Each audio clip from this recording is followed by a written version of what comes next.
Revolution in Iran. It shook the country and the world in 1979. Is it happening again today?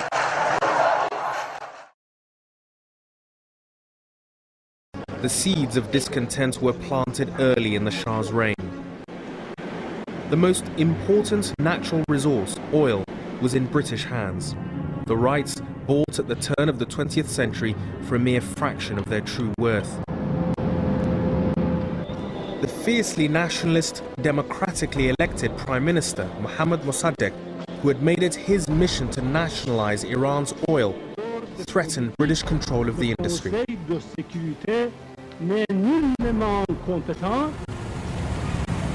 With the Cold War heating up, his socialist leanings were also seen as a menace by the US, who feared Iran might gravitate towards the Soviet bloc.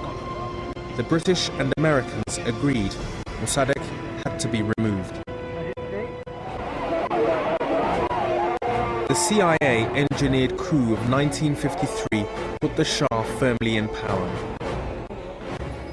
Mossadegh lived out his days in his family home under house arrest.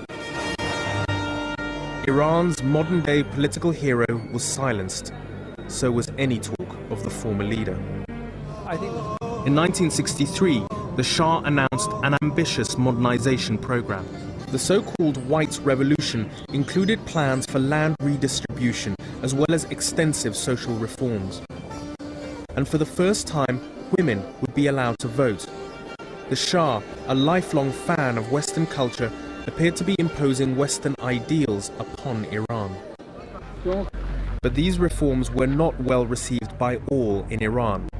They eroded the influence of landowners and the clergy, and many clerics were outraged. Grand Ayatollah Ruhollah Mousavi Khomeini said that the only white thing about this revolution was the influence of the White House. Khomeini's criticism of the reforms and of the Shah was harsh and uncompromising, as was the Shah's response. Khomeini was arrested and imprisoned, sparking off protests in the holy city of Qom, where Khomeini was based. These soon spread to cities across Iran, a sure sign of Khomeini's growing popularity. In response, the Shah's security forces launched a crackdown, igniting even more protests throughout the country. Savak, Iran's internal security service, had been established in 1957 with the help of Mossad and the CIA. Its methods of widespread arrests, torture and executions soon created an atmosphere of fear and intimidation.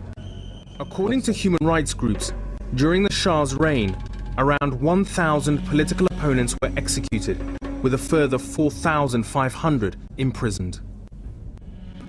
From his exile, Khomeini continued his stinging criticism of the Shah, and his message was spreading through the mosques of Iran through a vast network of clerics.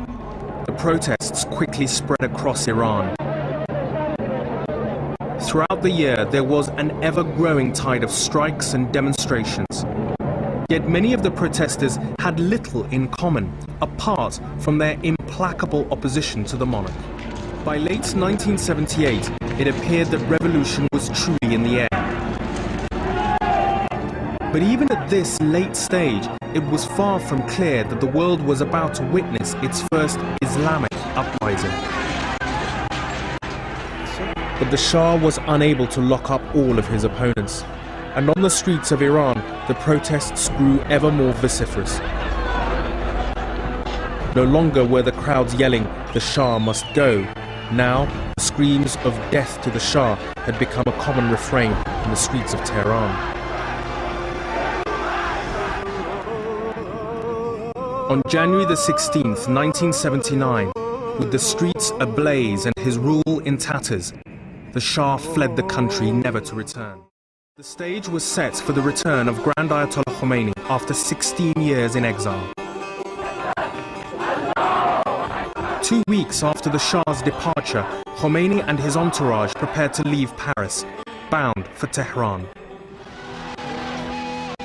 With the Shah's former supporters out of the way, and the military having declared itself neutral, the Islamic Republic of Iran was formally founded on April 1st, 1979.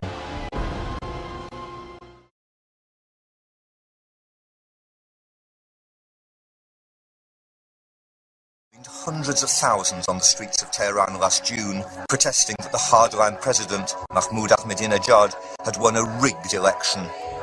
They believed the real victor was his opponent, a former Prime Minister, Mir Hossein Mousavi, whose campaign colour was green. But when Iran's supreme leader, Ayatollah Khamenei, refused a recount, he became the target of the crowd's fury.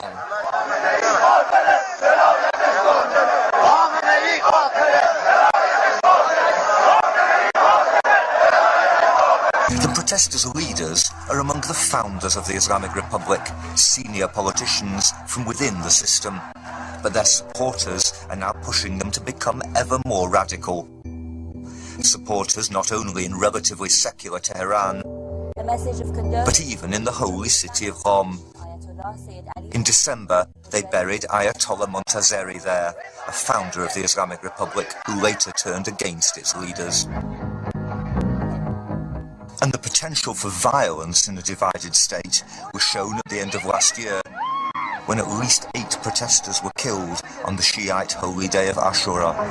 Attempts after that to get government and opposition to talk to one another appear to have failed. Today, one of the key opposition leaders, Mehdi Karoubi, told Newsnight in an email interview that no discussions are taking place. He said, an extremist force has taken shape in the government, which considers that its political survival is in crisis. This force, through irrational behaviour, such as recent arrests, is trying to drive the movement into violence. They don't want to compromise. Mr. Karoubi linked the suppression of protests to the growing influence of the Revolutionary Guards.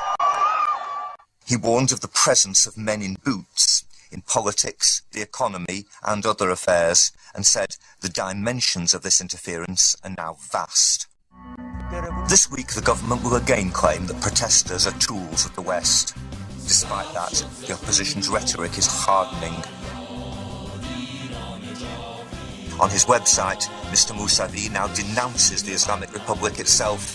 He says dictatorships in the name of religion are the worst type of dictatorships.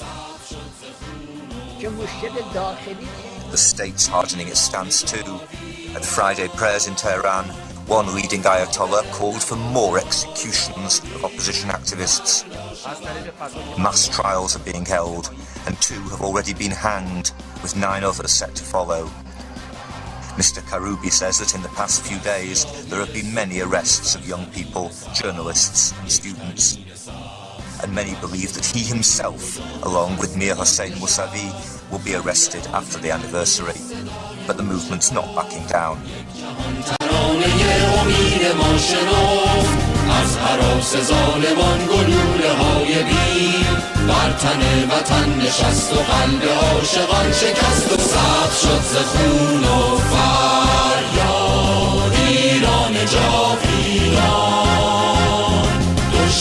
بد نهاده دید سرش کاخت شود ویران صف شد ز خون و فریاد ایران جاویدان آفتاب دل نواز آزادی فردا شود تابان